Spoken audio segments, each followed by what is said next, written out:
Muy buenas tardes para todo ese público que sintoniza este su espacio, Visión de Águila. Hoy jueves, agradecemos a Dios el privilegio que nos concede de estar en este lugar para transmitir su palabra y que usted pueda ser bendecido. Bendecimos a los que nos sintonizan en Facebook, a Julio Andrés Cabral, en YouTube, Julio Andrés Cabral, también los que nos sintonizan en nuestro YouTube del programa Visión de Águila JF, también ahí subimos también estos videos. Los que nos sintonizan a través de nuestra página Visión de Águila TV, también los que nos sintonizan a través de ITEL o My Cable, que antes era Mi Cable, ahora es ITEL. Entonces, Canal 63 allá en Estados Unidos, en todo Estados Unidos. Los que nos sintonizan a través de Telecanal 28 Cable Éxito Visión. También los que nos ven a través de Hot Largaltos TV, Canal 138. Los que nos sintonizan también en Win TVO, Canal 184. Cada uno de esos canales están dispuestos para que este programa llegue a todos ustedes y que puedan ser bendecidos a través de la palabra. Yo soy el evangelista Julio Andrés Cabral y hoy traemos una palabra poderosa que va a bendecir tu vida de manera especial. También saludo a todas las personas que nos ven en España, los que nos ven en Colombia, Ecuador, Perú. Cada uno de ellos siempre nos mandan su saludo y reportan su sintonía a este espacio. También los que nos sintonizan en Argentina, bendiciones para cada uno de ellos. Y esperamos que hoy sean bendecidos a través de la palabra que Dios trae por boca de este servidor para que su vida sea bendecida. Hoy estaremos hablando un tema poderoso acerca, ya entramos en la serie escatológica acerca de la muerte y crucifixión de Jesús. Pero antes de empezar esta serie quiero establecer el tema sobre el arresto de Jesús. Yo creo que aquí hay una revelación poderosa. Vamos a estar haciendo hincapié también o enfatizando en Marcos, aquel que Pedro le cortó la oreja, para que usted sea nutrido a través de ese conocimiento, de esa revelación también, y que, bueno, Dios puede iluminar tu conocimiento en este día. Así que bendiciones, bienvenido. Vamos a orar en este momento declarando que Dios sea guiando y cuidando la vida de todos las personas en este país, cada esquina, cada rincón. Sabemos que estamos en una época, la época navideña, para muchos de mucho gozo, regocijo, pero también de mucha tristeza para otros, ya que han perdido seres queridos en estos días. Muchos también quizás muy contentos van y reciben su doble sueldo y luego de recibirlo también son atracados, asaltados, y todo eso causa un trago muy amargo. Así que vamos a orar para que Dios proteja la vida de cada ciudadano de este país, cada persona, y que pueda tener una feliz Navidad, como así es la tradición, ¿verdad? De gozo, de paz, de armonía.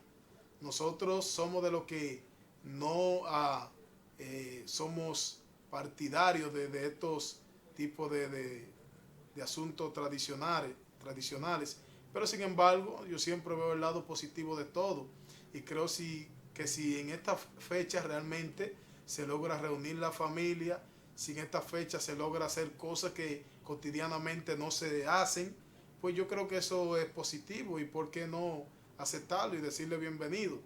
Así que simplemente pedirle a Dios que nos cuide, nos proteja y que podamos realmente pasar una feliz Navidad. Así que yo oro por ustedes, declaro en el nombre poderoso de Jesús que la mano poderosa de Dios viene obrando, cuidando, salvaguardando tu vida, tu familia.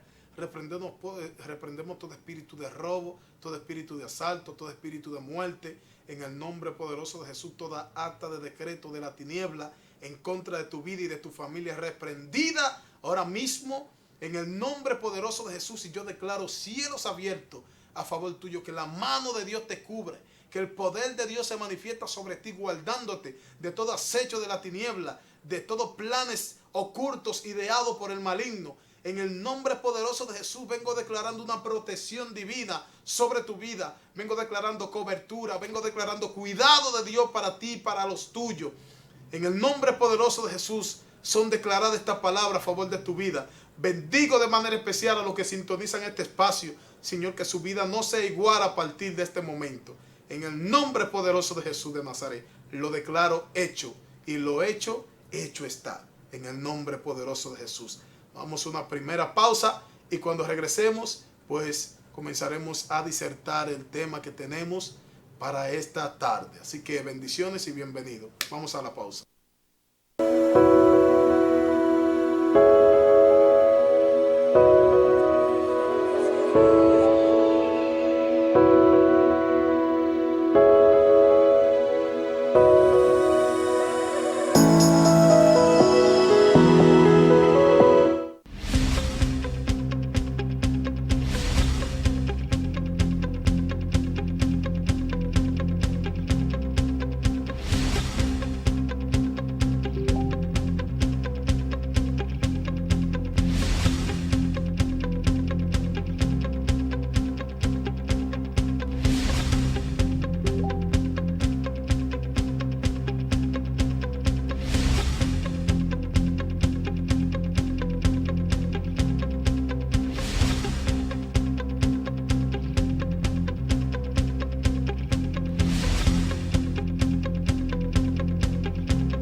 Yo tengo un fase 2, un compromiso con la calidad y el tiempo. Sí, claro, yo le instalé el suyo. Uno senoidal. ¿Qué quiere otro? Ah, para un amigo. Yo voy y se lo instalo. Por capacidad, tecnología, economía y servicio, yo tengo un fase 2 de Suena Electrónica, la casa del inversor. Información 809-596-4200 y en todas las redes sociales. ¡Correcto! ¡Correctísimo!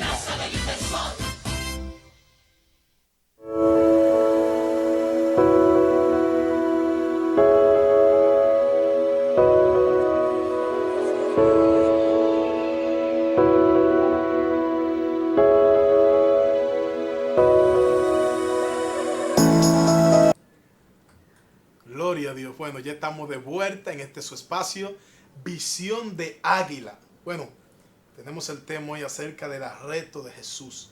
Estamos ya en la serie catológica, muerte y crucifixión de Jesús.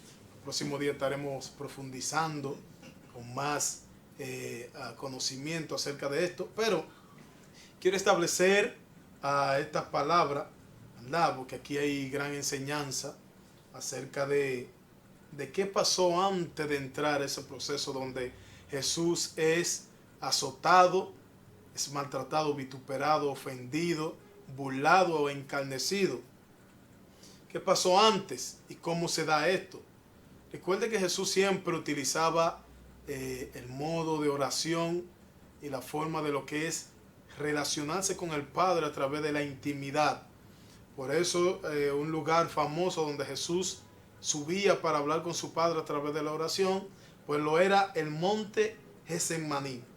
Ese lugar una y otras veces el maestro subía solas, otras veces con sus discípulos, con el objetivo de comunicarse con su Padre y recibir instrucciones acerca de qué hacer, porque a veces quizás cuando escuchamos a Jesús orar, quizás pensamos que Jesús lo hacía del modo como nosotros lo realizamos muchas veces, que somos como los religiosos, hacemos vanas repeticiones, o quizás oramos y hablamos y nunca dejamos que el Padre nos responda. Simplemente vamos, pedimos y pedimos y pedimos, pero a veces no nos detenemos a esperar las instrucciones de acerca de la respuesta de Dios para nuestra vida.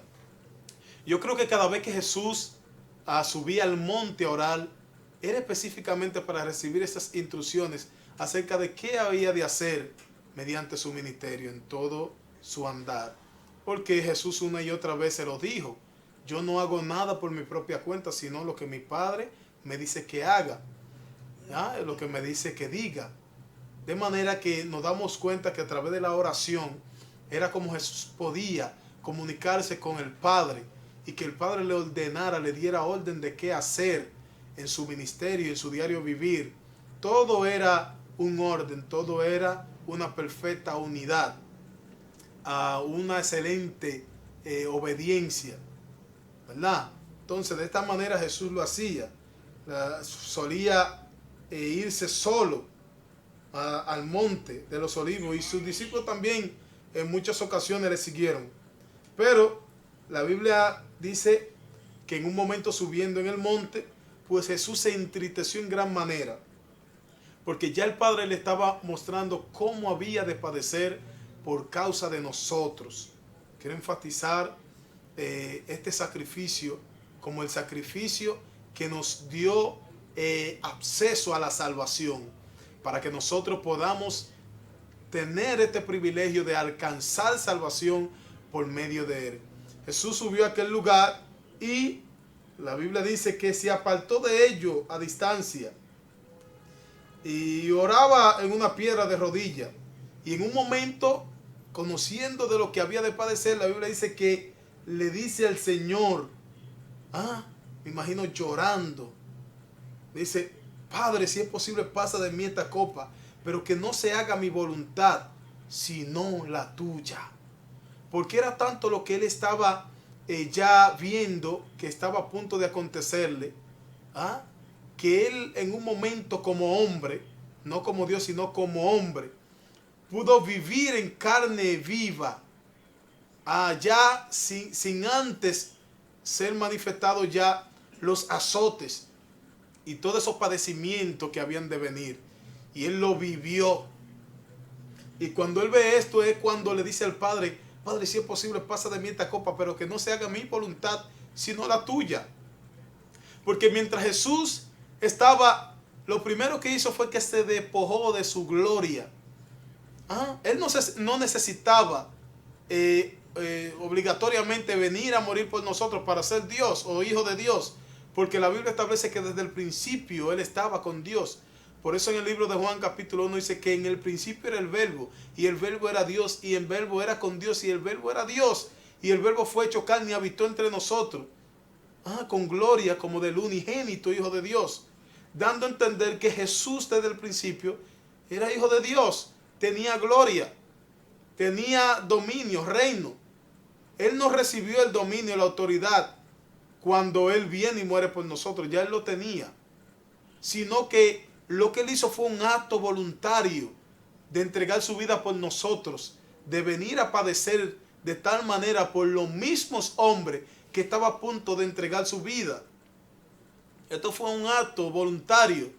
Cuando se escucha en el cielo los ángeles pregonar que quién es digno de desatar el libro, los 7 sellos, y de venir a morir por nosotros, dice la Biblia que un ángel dijo que el Cordero, como inmolado, Él es digno de desatar el sello, hablando específicamente de Jesús.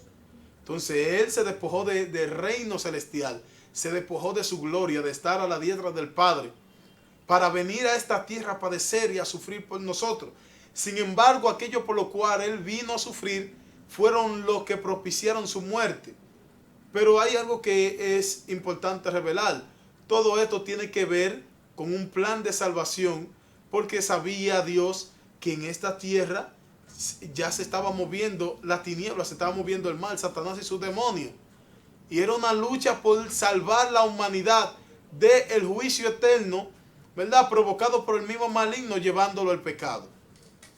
Entonces, por esa razón es que Jesús viene a entregar su vida por nosotros en la cruz del Calvario, de manera que nosotros podamos acceder a la salvación y que podamos tener esa libertad y ese privilegio que es de un día poder visualizar con nuestros ojos y experimentar en carne viva realmente de la salvación y de estar en su presencia. Pero se dio este episodio que conocemos. Ya luego dice la Biblia que él va ahí mismo y encuentra a sus discípulos durmiendo más de 3 veces. Y Jesús le dijo, ora para que no entréis en tentación. La primera vez lo vio y le dijo, oren. La segunda vez por igual. La tercera vez lo ve durmiendo y ya lo deja dormir. Porque ya se acercaba el momento donde él había de ser entregado para ser maltratado y posteriormente crucificado hasta morir para que nosotros tengamos vida. Ahora, ¿qué pasa entre estos episodios? Recuerden que Jesús enseñaba una y otras veces en sinagoga, en la plaza, en el mismo monte.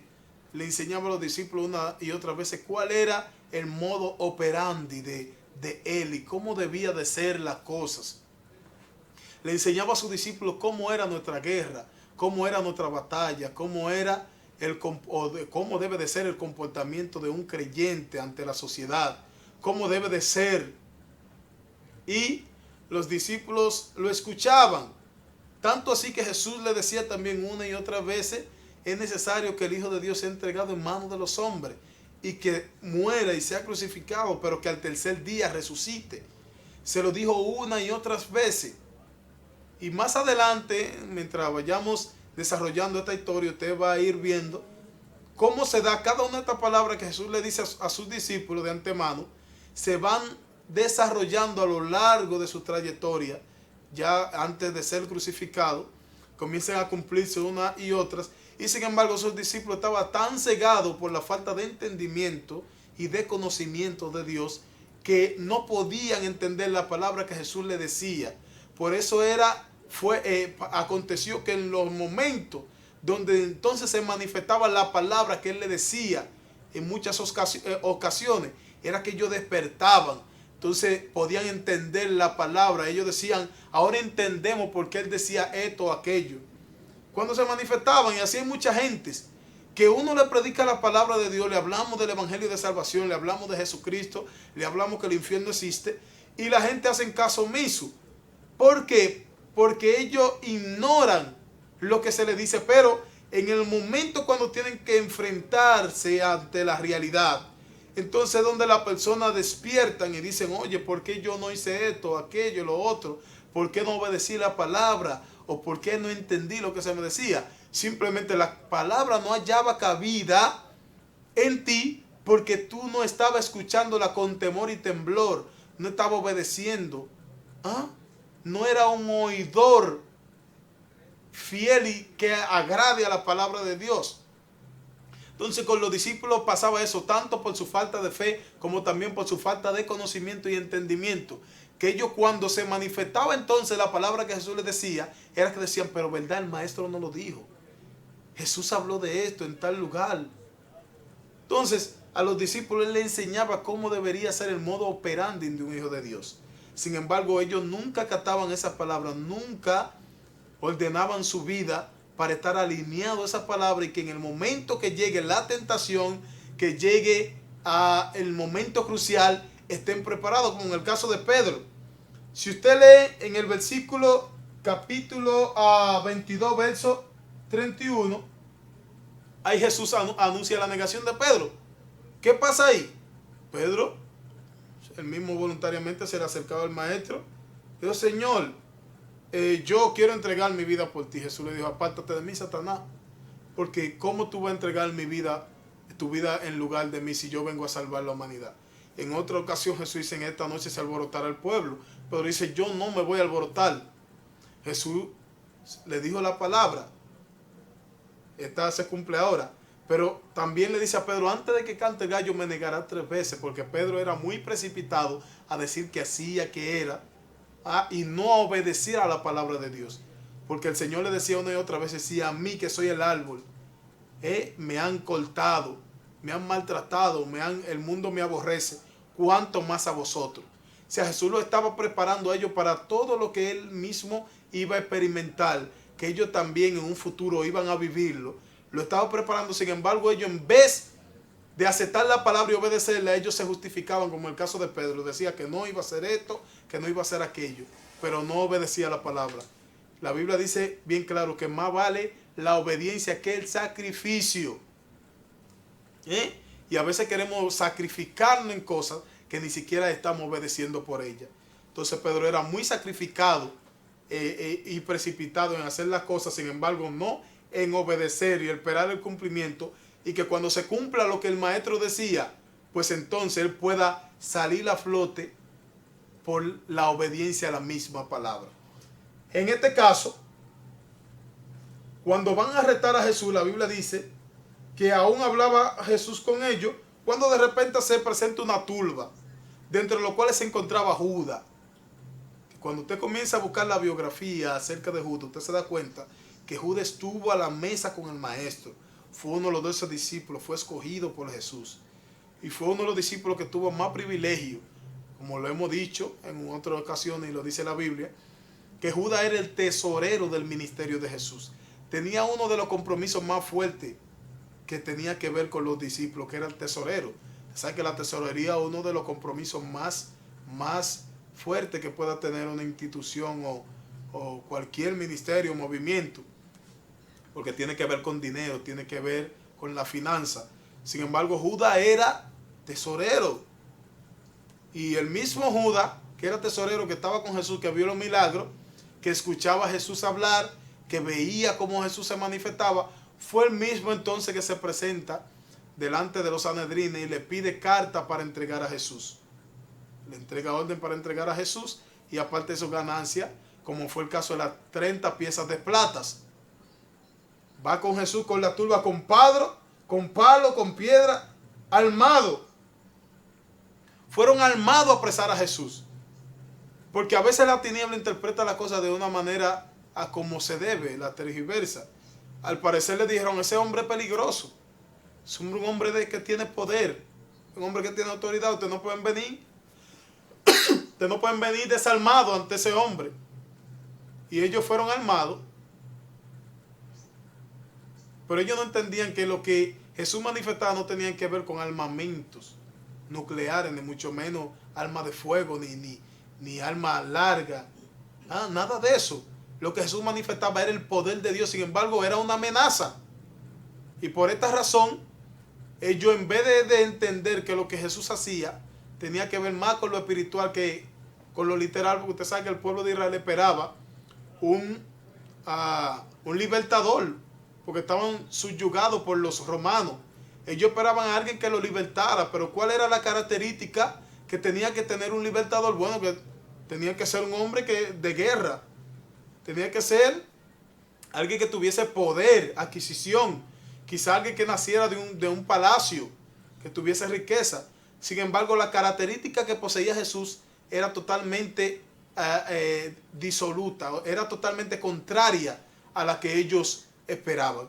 Entonces, como ellos tenían ese concepto, entonces de esa manera vienen a apresar a Jesús, armado. Sin embargo, ¿cómo le presenta Judas un acto de traición? Le presenta con un beso. Era común entre ellos, el ósculo santo, la Biblia lo establece, que era un beso. Era común entre los discípulos, entre los creyentes, que se saludaran con un beso.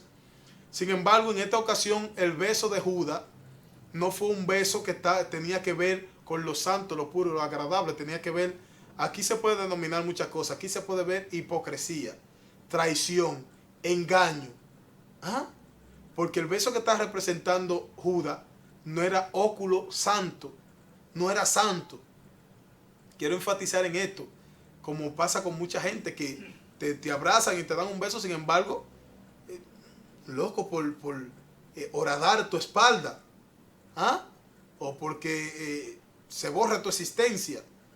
Judas manifestó todo eso en segundo: traición, engaño, hipocresía, todo ante el maestro, el que le dio todo, el que estaba con él, que lo protegía. Pero esto no fue lo relevante, porque esta era la característica de alguien que lo iba a entregar y era necesario que aconteciera.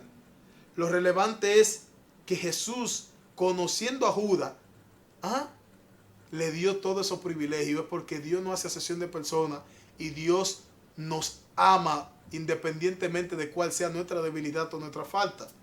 es ahí donde se demuestra el perfecto amor de Dios, que nosotros siendo malos, Él nos da cosas buenas, nos da privilegios, nos da la vida. Y me encanta citar este versículo que dice en el libro de los Salmos, que dice que miró Dios desde los cielos para ver si había uno bueno. No había nadie bueno, todos eran malos, se desviaron por su propio camino. Entonces Jesús conoce la característica del hombre aquí en esta tierra. Sin embargo, aún así, Él nos da privilegio, porque sus pensamientos son de bien y no de mal para con nosotros. Entonces, como el pensamiento de Dios tiene que ver con la bondad, su misericordia, es por eso que Dios siempre está pensando hacerte bien y que tú escape de los lazos de la tiniebla y que puedas ser salvo. La Biblia dice, sigue diciendo, que Judas lo entrega. La evidencia es un beso. Entonces Jesús le dice al mismo Judas, como con un beso entregas al Hijo del Hombre. Oye, cómo le recalca, con un beso entregas al Hijo del Hombre. Yo a veces quisiera como llevar a la persona a que entrara en el zapato de Judas. No era fácil la posición la cual Judas estaba en ese momento desempeñando. Era una posición muy difícil que tenía que ver con una debilidad impregnante, ¿verdad? Muy fuerte. Tenía que ver con una debilidad que dominaba más allá de su fuerza, su vida. Porque de seguro que el momento de uno traicionar a alguien que es bueno, que es fiel, son muchos los pensamientos, son muchas las cosas que la conciencia te dice que no es correcto. Son muchas las cosas que la conciencia te trae a mente que pueden ser como consecuencia. Judas estaba desempeñando ahí un papel muy difícil, un papel muy crucial. Imagínese usted, conociendo Judas a cabalidad quién era Jesús, la posición en la cual él se encontraba en este momento de entregar al maestro, darle un beso que posiblemente era característico de ellos, pero que en esta ocasión era con el objetivo de entregarle para que lo mataran. Es una posición muy difícil. Lo que Judas estaba haciendo ahí fue tan, pero tan severo, que Judas no pudo gozar ni disfrutar de la riqueza que en ese momento quizá él entendía que poseía por el dinero que había conseguido por entregar al maestro. Lo que te estoy diciendo es que a veces nosotros tenemos tan grandes privilegios que Dios nos concede de la salvación. Nosotros nos apoyamos más en la riqueza, más en nuestro propio deleite, más en nuestra propia conveniencia que en el hacer la voluntad de Dios. Y es ahí donde nuestra vida entonces se encuentra totalmente lejana y apartada de lo que tiene que ver con la presencia de Dios y el privilegio que Él nos da de su salvación. Porque si usted se fija, luego que Judas entrega a Jesús, no pudo disfrutar de los 30 ciclos de plata. No pudo disfrutar de su paz. Antes bien, saliendo de ese lugar, no le quedó más que ahorcarse. Porque imagínense, hay un dicho que dice que no hay más castigo fuerte que aquel que tu propia conciencia te da por la culpabilidad de lo que haces. Cuando tú te sientes culpable, cuando tú sabes que hiciste algo indignamente, sin merecerlo tal persona, Judas no le quedó más que ahorcarse. Yo creo que habla en muchas ocasiones en la Biblia donde se habla de ahorcar, pero alguien así tan voluntariamente tomar la decisión de ahorcarse, yo creo que ese es un espíritu de Judas, porque por la situación que él estaba viviendo de depresión en ese momento, una depresión aguda, severa, por entregar al maestro a alguien que le hizo bien, a alguien que nunca le hizo daño, que vino con la única misión de salvarle, de salvar la humanidad, y sin embargo le presentamos esa ingratitud. Judas le presentó esa ingratitud. Nosotros le presentamos ingratitud al Señor ante tomar una decisión de servirle por el sacrificio que Él ha hecho por nosotros. Judas no le quedó más que ahorcarse. Yo creo que este es uno de los episodios que se da dentro del arresto de Jesús, que después de Judas entregarle tiene que ahorcarse. Nos damos una pausa y cuando regresemos entonces entramos en otro episodio que se da en el arresto de Jesús, ¿verdad? Que resaltan lo que fue ese episodio y lo que se manifestó ahí. Vamos a una pausa.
Yo tengo un Fase 2, un compromiso con la calidad y el tiempo. Sí, claro, yo le instalé el suyo. Uno senoidal. ¿Qué quiere otro? Ah, para un amigo. Yo voy y se lo instalo. Por capacidad, tecnología, economía y servicio, yo tengo un Fase 2 de Suena Electrónica, la casa del inversor. Información 809-596-4200 y en todas las redes sociales. ¡Correcto! ¡Correctísimo! La casa del inversor.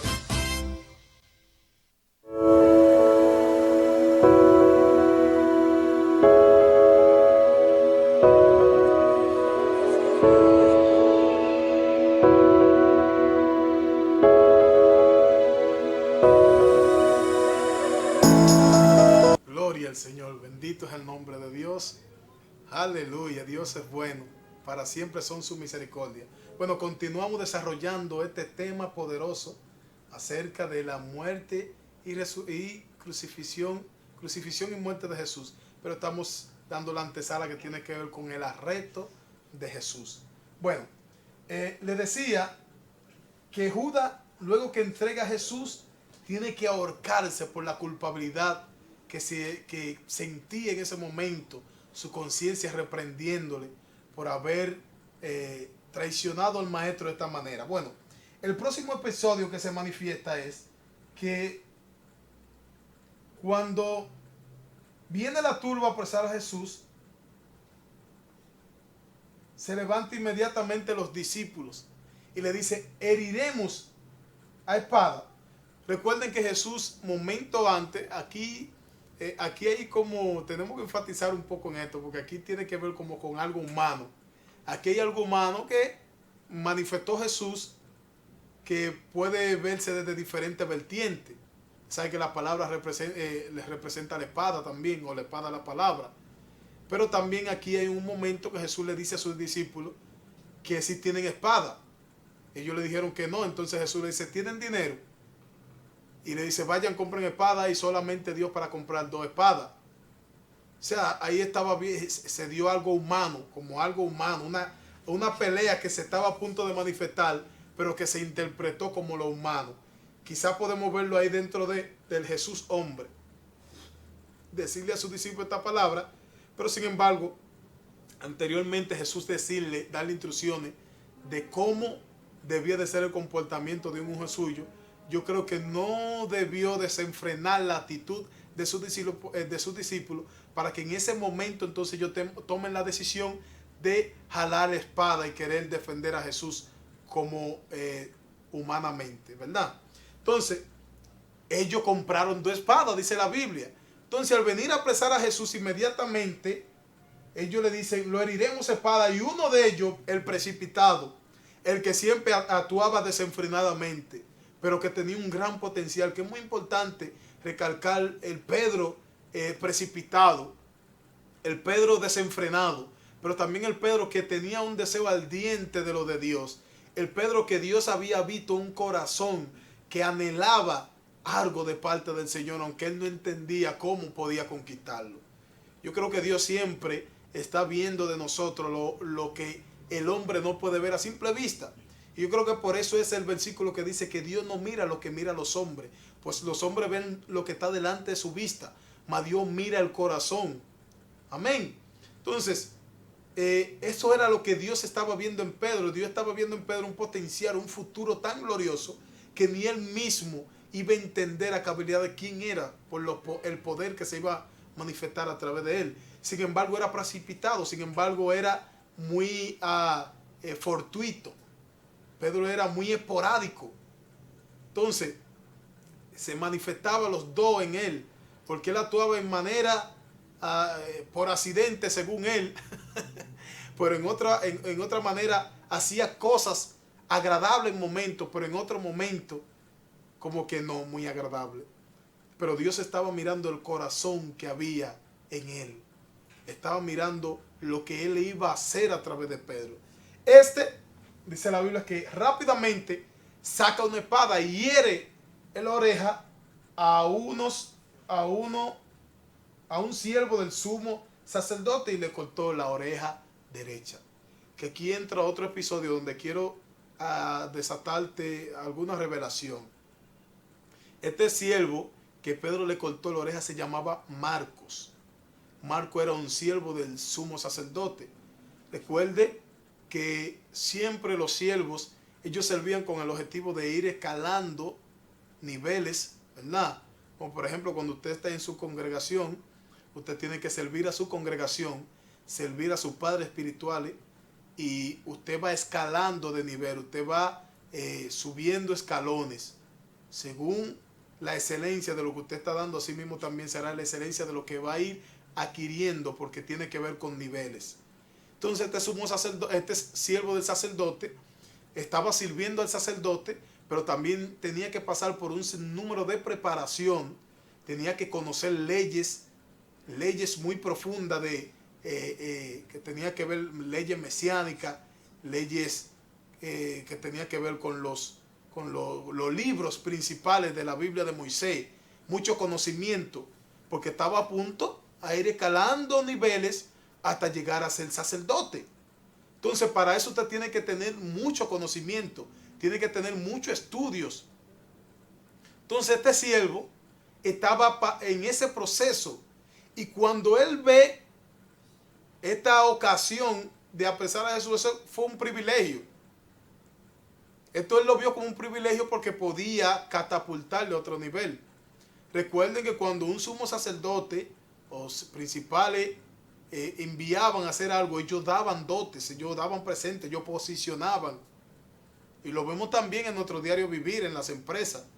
Cuando más tú sirves, cuando más excelente eres en lo que haces, tú vas escalando, vas llegando a niveles, vas llegando, acercándote más y más a los jefes, a los principales, hasta tú llegar a alcanzar posiciones. Esto pasó con este siervo. Pero aquí hubo algo característico. Se manifestaron varias cosas. Lo primero es que Pedro sabía también lo que estaba haciendo, a pesar de que lo hizo pero Pedro sabía lo que estaba haciendo. Como también estaba consciente el siervo de que al apresar a Jesús estaba también dando una enseñanza al sumo sacerdote, a los sumos sacerdotes de lealtad, pero también que anhelaba ciertas posiciones. ¿Por qué? Porque si no, imagínense, no hubiese ido en esa turba. Ellos mandan siempre gente cercana, gente que los representen. Pedro sabía lo que estaba haciendo porque ¿qué corta Pedro? La oreja derecha. Cuando usted se va al libro de Levíticos, usted se va a los libros que tienen que ver con la santificación de los sacerdotes, que tiene que ver con lo que era es esa parte de servicio sacerdotal y la ordenanza que Dios daba a los sacerdotes. Usted se da cuenta que una de las ordenanzas que el Señor le dio a Moisés para que haga con los sacerdotes era que tenía que matar un palomino, un macho cabrío, y la sangre derramada, entonces untarla en el lóbulo de la oreja derecha, ¿verdad? Que eso es característico, representa santificar los oídos para escuchar la voz de Dios. Eso es lo que representa el lóbulo. Con el dedo derecho, entonces ponerle la mano derecha. Tenía que ver siempre con lo derecho. Entonces, cuando Pedro corta la oreja derecha, Pedro está viendo, conocía a cabalidad lo que representaba el lóbulo en la oreja derecho. Entonces, cuando Pedro corta la oreja derecha de Marco, ahí hay algo característico también. ¿Qué está cortando Pedro? Está cortando las aspiraciones que tenía el siervo del sumo sacerdote, que era de ser sacerdote, y lo estaba invalidando totalmente de poder tomar esa posición, porque en el momento de prepararlo para el sacerdocio, si tenías imperfección de la oreja derecha mochada o cortada, no podía correr para tomar cierta posición, porque recuerde que una de las ordenanzas era que los sacerdotes tenían que tener todos sus miembros, no podían ser imperfectos, no podían ser gachos, no podían ser enanos, no podían tener mayugados sus partes íntimas, no podía, había muchas características que lo dice. Una de ellas era que tenían que tener sus dos orejas. Entonces, si Pedro le mocha la oreja, lo está privando, le está cortando todas las aspiraciones que él tenía, le está cortando todo el anhelo y el deseo que tenía de crecer, de avanzar hacia otra posición. O sea, Pedro sabía lo que estaba haciendo. Ahora, ¿cuál es la otra parte que se manifiesta acá? No quiero profundizar más en esto porque esto tiene que ver ya con un mensaje más acabado, que tiene que ver mucho con el creyente. Pero quiero seguir desarrollando qué pasó más luego también que fue característico. Como también, luego que Jesús mocha las aspiraciones del siervo, Pedro se manifiesta de esta manera por medio de la ira. Jesús le reprende y le dice que él no le enseñó eso. ¿Y qué es lo que Jesús manifiesta que también lo iba a hacer más adelante por medio de su muerte y de su crucifixión? Misericordia, bondad, piedad. Porque podía Jesús, como él se lo dijo a sus discípulos, que también fue característico de ese momento. Cuando Jesús lo fueron a apresar, esto está más acabado ya en el libro de Juan, que cuando Jesús lo fueron a apresar, que fueron con la turba, que fueron buscando al maestro, Jesús inmediatamente dijo, yo soy. Y cuando Jesús dijo, yo soy, inmediatamente todos cayeron en tierra, porque ese yo soy representó la palabra que está en el Antiguo Testamento, que Jehová se presenta, le dice a Moisés, que cuando vaya le dirá al faraón que el yo soy te envió. Cuando Jesús dice yo soy, ahí está dando una voz de Dios. Y cuando da una voz de Dios, está hablando de poder, de majestad. Entonces, esa gloria que salió de ese yo soy, ese poder, hizo que esas personas cayeran en tierra como muertos. Volvieron y se levantaron, pero luego Jesús pronuncia una palabra poderosa que aclara aquí la mentalidad inicua de muchos contradictores de la palabra, que hablan muchas cosas acerca de Jesús, en contra de Jesús, que dicen que Jesús fue un cobarde según ellos, que no era hijo de Dios, porque como un hijo de Dios se deja matar así. Déjame decirte, tú ignorante que no entiendes esto, que Jesús no se defendió, no era porque él no podía, sino porque si se defiende, tú no ibas a estar vivo. No ibas a estar vivo, no se iba a manifestar el plan de salvación y todos estuviésemos perdidos. ¿Qué le dice Jesús a ellos? Si yo hubiese querido, que lo dije el jueves pasado, le hubiese rogado a mi Padre para que envíe 12 legiones de ángeles. Calcule 12 por 2000. ¿Cuánto da? Vamos a ver rápidamente aquí nuestro camarógrafo. 12 por 2000, calcúleme ahí. ¿Cuántos son? 12 legiones de ángeles. Está hablando aquí que Jesús podía rogar al Padre para que le envíe. Le voy a dar la cifra ahora mismo de cuántos ángeles podía Jesús en ese momento y aún más Estaba diciendo por lo menos para lidiar con esa persona. 12 por 2,000. 24,000. Está hablando ahí. 12 por 2,000. No, son más. Está hablando 12 por 2,000, no por 2. 12 por 2 son 24. Yo creo que son 244,000. 244,000 ángeles ahí de manera rápida ahí para defenderlo. Sin embargo, no lo hizo así. No lo hizo así, no porque era cobarde, no porque no tenía el poder, sino porque su misericordia es tan abundante. Y ese sacrificio que él se dispuso a sacrificar, valga la redundancia, su propia vida, su cuerpo por nosotros, usted no estuviese vivo. Esto no fuera, no hubiese un modo de escapatoria, que es la salvación, que es Jesús, para que la humanidad pueda ser salvo. De manera que queda aquí anulado la ignorancia de los ignorantes. Él sí podía defenderse, pero no lo hizo. Porque el objetivo de él eras tú que me estás mirando ahora por los diferentes medios. Yo, tú camarógrafo que estás ahí detrás, tú que estás allí en los controles. El objetivo de él entregar su vida fue por todo y cada uno de nosotros. No escatimó esfuerzo, no escatimó el ser hijo de Dios. Dice que se despojó, se humilló hasta lo sumo. Vino en semejanza de hombre y se humilló como siervo, para que nosotros hoy seamos salvos por medio de su muerte. Así que no hay manera de nosotros contradecir y no entender que realmente lo que Jesús hizo nos dio acceso para que nosotros podamos ser salvos. Y que es la única manera, es la única escapatoria que tiene la humanidad para que pueda ser salvo y para que el infortunio, la ira venidera que se acerca, no le alcance. Vamos a una segunda pausa y cuando regresemos continuamos en el desarrollo de su tema, el arresto de Jesús, la antesala del tema que tenemos para la semana completa. Gloria al Señor.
Esto está bueno aquí. Este tema yo creo que está tocando los corazones de todo el que está sintonizando este espacio, Visión de Águila, que es propicio a este tipo de temas, porque recuerden que la gente para diciembre, para Navidad, siempre hablan acerca del nacimiento del niño Jesús.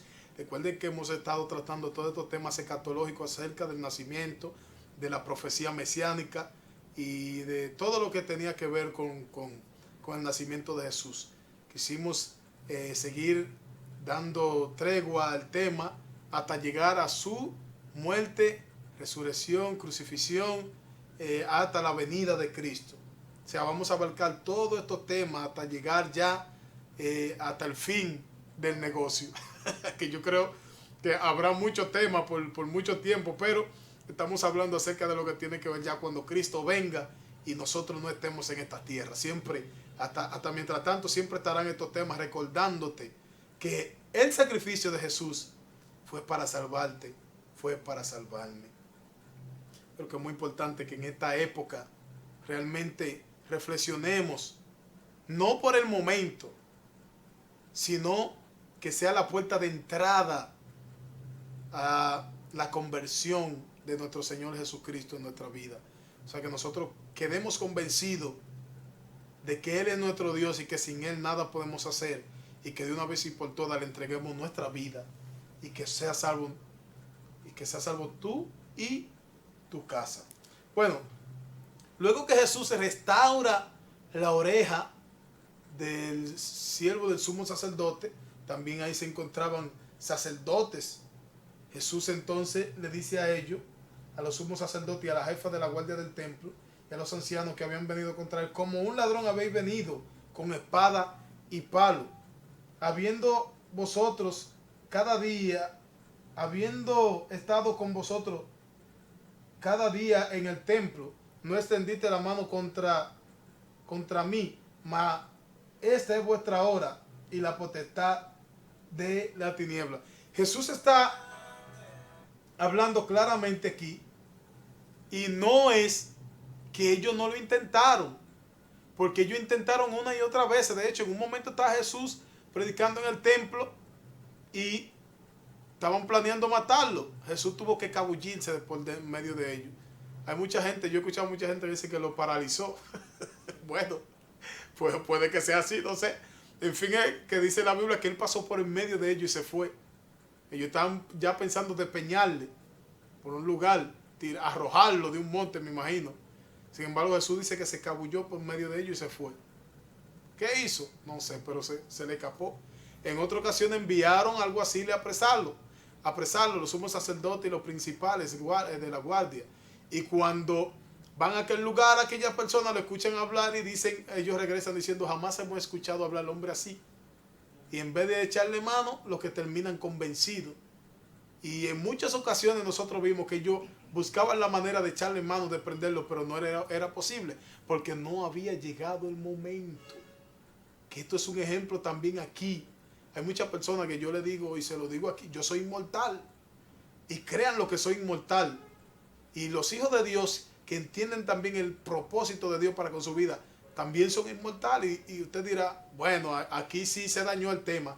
No se dañó. Lo que pasa es que un hijo de Dios, alguien que Dios ha hablado por su boca y ha dicho que hará, o que irá, o que dirá tal o cual cosa, y no se ha cumplido ese momento, por esa palabra que Dios dijo que hará, o que dirá, o que irá, no morirás hasta que no se cumple toda la palabra que Dios ha dicho acerca de tu vida. O sea, si Dios me ha dicho a mí que hará cosas conmigo y todavía yo no he visto a cabalidad lo que Dios me ha dicho, yo soy inmortal, es que la tiniebla no me puede matar, el diablo no me puede matar, se me puede levantar naciones, reinos, y no podrán conmigo, porque la palabra de Dios así lo ha dicho. Por eso David dijo en un momento: me rodearon y me asediaron, mas en el nombre de Jesús, del Señor, yo lo destruiré. Me rodearon como abejas, mas en el nombre del Señor, yo lo destruiré. Me rodearon todas las naciones, grande toro de Basán, también dijo en un momento, mas en el nombre del Señor, yo lo destruiré. O sea, ahí David se está presentando como un inmortal, simple y sencillamente porque él entendía que el propósito de Dios iba más allá que la persecución que el enemigo tenía para con su vida. Y David dijo en un momento: no moriré, sino que viviré. Caigan los impíos en las redes que han ideado, más mientras yo pasaré hacia adelante. Wow, estas palabras son poderosas. A mí me encantan esas declaraciones que David dio. Entonces yo creo que mientras hay una palabra de Dios a favor de tu vida, tú no morirás. El enemigo puede hacer lo que quiera, puede decir lo que diga, y simple y sencillamente tú eras de avance en avance, de gloria en gloria, como dice esa canción, de gloria en gloria. ¿Por qué? Porque Dios así lo ha dicho. En muchas ocasiones quisieron apresar a Jesús, quisieron matarlo, quisieron echarle mano, quisieron silenciarlo, quisieron borrar su existencia. Haga así conmigo, mas no pudieron. ¿Sabe por qué? Porque el plan de Dios era de reconciliar todas las cosas con Él, de salvarnos, de abrir una puerta de acceso para la salvación. Y eso tenía que ser por medio de Jesús única y exclusivamente. Y nadie iba a poder detenerlo ni impedir que se manifieste eso. Entonces Jesús le dice a ellos: como un ladrón habéis venido con palo y piedra contra mí, no estando yo cada día en el templo, pero ahora esta es vuestra hora y la potestad de la tiniebla. Entonces ahí Jesús él mismo se dio para ser entregado, para ser maltratado y posteriormente crucificado. Así que hasta aquí deje ese tema. Ya el opening de este tema, donde Jesús es él mismo se entregó. O sea, es que ustedes no pueden conmigo, es que yo me estoy entregando. Así que ya ustedes saben, bendiciones a todos. Ya lamentablemente quería seguir, pero se nos fue el tiempo. Ya continuaremos dándole, enfatizando acerca de este tema y desarrollándolo, que yo creo que Dios trae grandes revelaciones. Así que shalom, nos vemos el próximo jueves. Sintonicen el martes y también el viernes, que estamos acá en vivo. Bendiciones.